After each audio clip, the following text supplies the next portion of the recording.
Accompagné de Christian Dubé, donc notre porte-parole en finance et député de Lévis. Écoutez, comme on l'avait dit en campagne électorale et comme on le voit depuis quelques semaines, il semble que l'économie, c'est pas la matière forte du Parti québécois, du gouvernement de Mme Marois. Après des semaines d'improvisation, on se retrouve aujourd'hui avec une proposition qui n'est pas raisonnable. Le principal problème de la proposition, c'est que contrairement à ce qui avait été promis, on ne vient pas soulager une grande partie de la classe moyenne. En fait, toutes les personnes qui gagnent des revenus entre 42 000 $ et 130 000 $, qui s'étaient fait promettre en campagne électorale des baisses de taxes, n'auront pas ou n'auraient pas, avec cette proposition, de baisse de taxes. Donc, on se retrouve dans une situation où toutes les personnes qui gagnent plus de 42 000 $ vont avoir soit une situation similaire à la situation actuelle ou une situation pire. Donc ça, c'est le principal problème, là. On dirait que Mme Marois pense que quand on gagne plus de 42 000 $, on ne fait plus partie de la classe moyenne. J'ai des petites nouvelles pour elle. Les gens qui gagnent plus de 42 000 $ ont besoin d'un soulagement fiscal. Et l'autre problème de la proposition, bien, c'est l'augmentation d'impôts qui s'applique maintenant à toutes les personnes qui gagnent plus de 100 000 $. Écoutez, ce n'est pas le temps, avec la situation économique qui est pire que prévu, avec, évidemment, des États, incluant les autres provinces, qui sont en compétition pour attirer des cadres, des entreprises. Ce n'est pas le temps, pas pour donner quelque chose aux personnes qui gagnent plus de 100 000, mais pour le bien de l'économie, donc de l'ensemble des Québécois. C'est pas une bonne idée d'augmenter les impôts. Donc, je vous dirais, Mme Marois semble avoir gardé ses vieux réflexes de dire, quand j'ai un problème, ben tout de suite, je pense à augmenter les impôts plutôt qu'à réduire les dépenses. Et on se retrouve dans une situation où on dirait que les dépenses, le niveau actuel des dépenses, c'est devenu comme une vache sacrée pour Mme Marois. On est dans une position où on ne remet rien en question. Prenons l'exemple des commissions scolaires, alors que même le gouvernement libéral avait commencé à se pencher sur une réduction des dépenses des commissions scolaires. On n'a rien entendu de la part de Mme Marois. Donc, je pense qu'aujourd'hui, le professeur Marceau doit aller refaire ses devoirs. Vous, M. Legault, ce serait, vous dites pas de hausse d'impôts, vous, votre solution, ce serait plutôt les questions de gain en capital, le traitement des dividendes, comme vous l'aviez dit en campagne électorale. Je vous rappelle que durant la campagne électorale, on avait proposé de façon très détaillée des réductions de dépenses de 2 milliards 100 millions. Ça nous a peut-être coûté des votes, d'ailleurs. Rappelez-vous les commissions scolaires, les agences de santé, Hydro-Québec, les médicaments. On avait détaillé toutes nos mesures. Et on avait un plan pour réduire de 1 000 $ par famille les impôts. Et c'est dans un contexte là où on avait des baisses d'impôts de 1 milliard 800 millions, bien loin du 400 millions dont on parle aujourd'hui, qu'on demandait un effort à ceux qui avaient des gains en capital et des dividendes. Mais rappelons-nous là qu'il y avait quand même une baisse d'impôts de 1 000 $. C'est pas du tout ce qu'on voit aujourd'hui, là. On voit une proposition qui ne vient pas soulager l'essentiel de la classe moyenne. Puis c'est ça qui est urgent au Québec.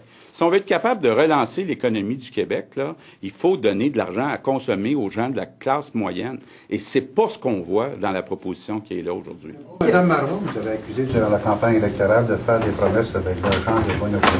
Oui. Là, aujourd'hui, avec le recul sur la taxe santé, qu'est-ce que vous pensez de la promesse faite par le Parti québécois? Il s'est fait élire sur cette promesse. Ouais. C'est une promesse qui n'est pas tenue. Écoutez, là, il y a des gens qui sont allés voter pour le Parti québécois, qui gagnent entre 42 000 $ et 130 000 $, qui s'attendaient à avoir des baisses de taxes. Puis aujourd'hui, avec la proposition de M. Marceau, ben il n'y aurait pas de baisse de taxes. Donc, il y a eu de la fausse représentation de la part du Parti québécois. Puis pourquoi? Ben parce qu'ils n'ont pas le courage de s'attaquer aux vrais problèmes du Québec, réduire le gaspillage, la bureaucratie, donc réduire les dépenses au Québec. Et c'est ça qu'on a absolument. Il n'y a pas $1 de réduction de dépenses dans ce qui est proposé aujourd'hui.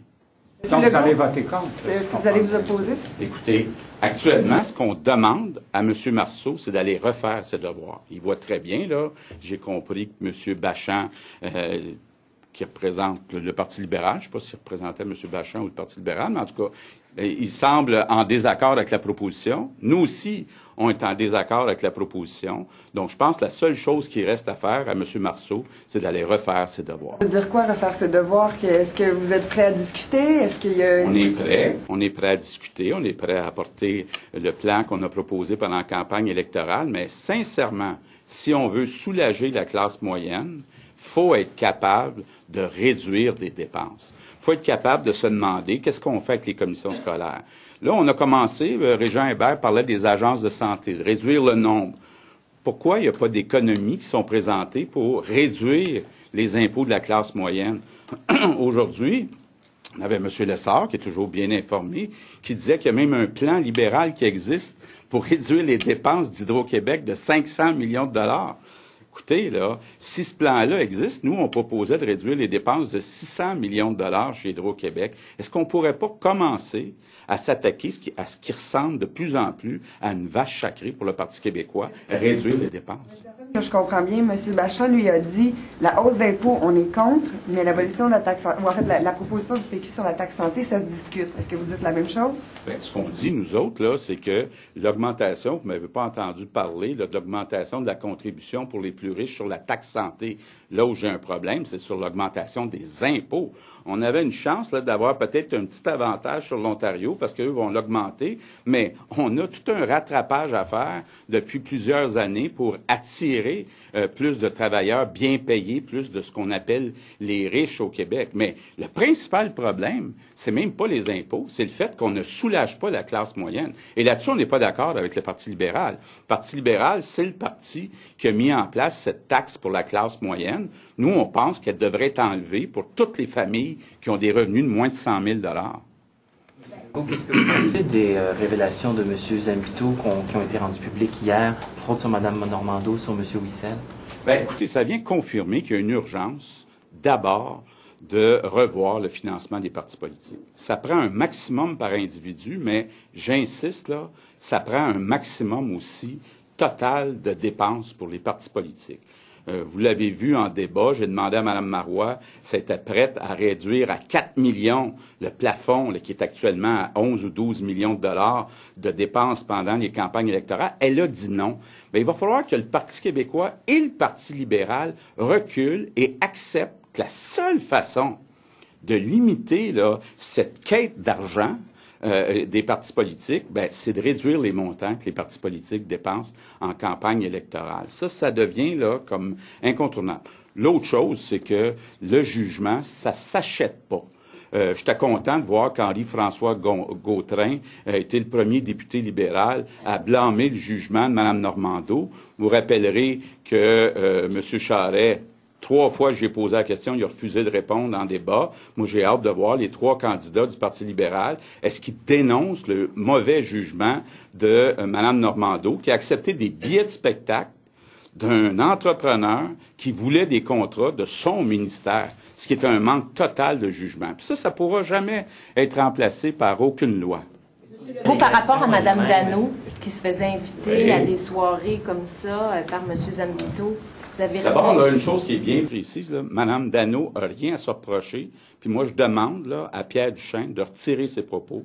C'était des propos déplacés, diffamatoires. On va même regarder si c'est nécessaire de poursuivre Pierre Duchesne. Mais actuellement, Mme Dano, la seule chose qu'elle a faite, là, c'est qu'elle a assisté, comme plusieurs maires, à une pratique qui était répandue au Parti libéral du Québec, c'est-à-dire que les maires étaient invités au cocktail de financement comme invités d'honneur pour être capables de rencontrer eux aussi, comme les députés puis les ministres, des citoyens. Donc, c'est tout ce qu'elle a fait. Elle n'a pas fait aucun don illégal, elle n'a pas accepté aucun contrat ou quoi que ce soit. Donc, M. Duchesne devrait retirer ses propos.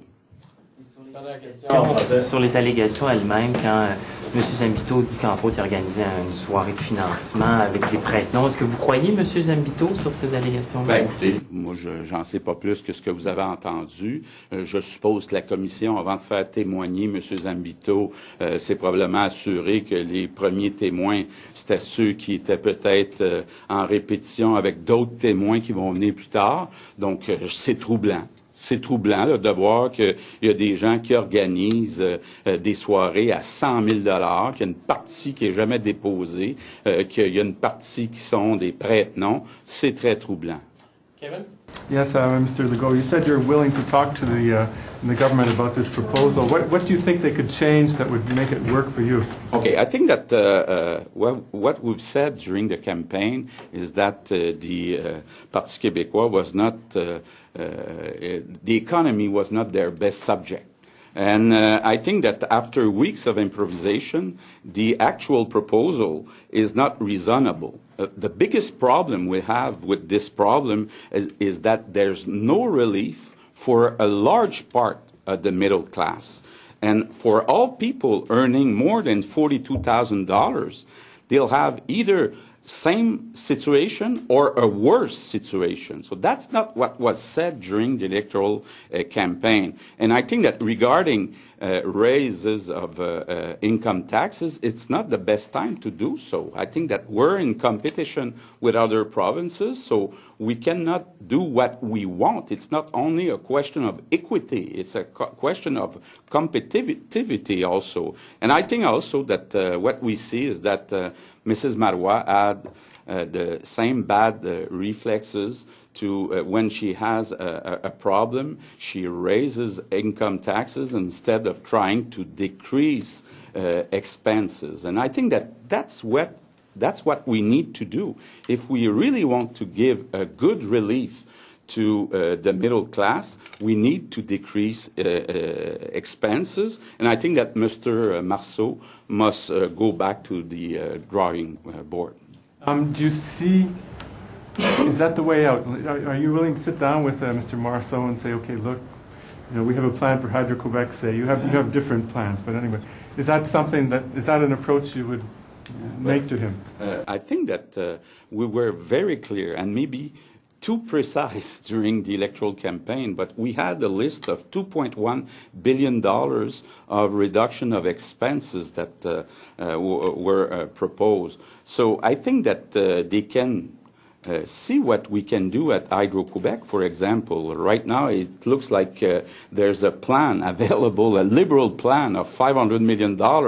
We suggested $600 million of cuts at Hydro-Quebec. So I think that before increasing income taxes and before saying that having a revenue of over $40,000 is not being part of the middle class, we should look this way.